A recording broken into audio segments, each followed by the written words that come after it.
Hi guys, welcome to one more mini blog అండి. నేను ఒక వీడియో పోస్ట్ చేశాను కదా, నేను డీమార్ట్కి ఒక వస్తువు కొనడానికి వెళ్ళానండి అని. అది ల్యాప్టాప్ టేబుల్ అండి. అక్కడ లేదు మనకు కావాల్సిన ఐటము, కానీ ఐటమ్ లేకపోయినా మనం ఊరికే వస్తామా రామ్ కదండి. ఇక్కడ చూడండి ఎన్ని బిస్కెట్స్ చాక్లెట్స్ అన్నీ తెచ్చుకున్నాను.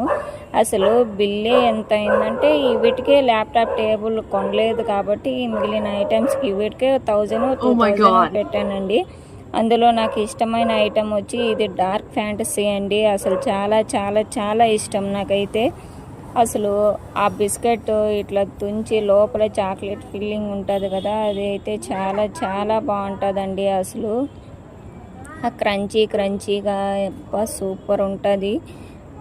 చూడండి ఎన్ని తెచ్చుకున్నానో చూడండి. అసలు చెత్త మొత్తం నేనే తెచ్చుకున్నట్టున్నది. ఇక్కడ చూపిస్తున్నా చూడండి, బిస్కెట్ తుంచి అసలు దాని లోపల చాక్లెట్ ఫిల్లింగ్ చూస్తేనే అసలు వాటర్ వచ్చేస్తుంది నోట్లోనే. అసలు అంత ఇష్టం నాకైతే. అలాగే నిన్న వీడియో ఎవరైతే చూడలేదో నేను డిస్క్రిప్షన్ బాక్స్లో లింక్ ఇస్తాను, వీడియో చూడండి. అలాగే మన ఛానల్ని ఎవరైతే సబ్స్క్రైబ్ చేయలేదో ప్లీజ్ సబ్స్క్రైబ్ చేయండి. చూసారా ఎన్ని తెచ్చుకున్నానో చూసారా? అసలు మీరు కూడా ఇంతేనా? ఒకటి కొనని వెళ్తారు కానీ ఏదేదో తెచ్చుకుంటాం. అసలు అంతే, ఒక్కొక్కసారి అలా జరుగుతుంది. చూసి చూడనట్టు వెళ్ళిపోవాలండి. ఓకే బాయ్ అండి. అలాగే మన ఛానల్ని ఎవరైతే సబ్స్క్రైబ్ చేయలేదో మరీ చెప్తున్నానండి, ప్లీజ్ సబ్స్క్రైబ్ చేసుకోండి. బాయ్.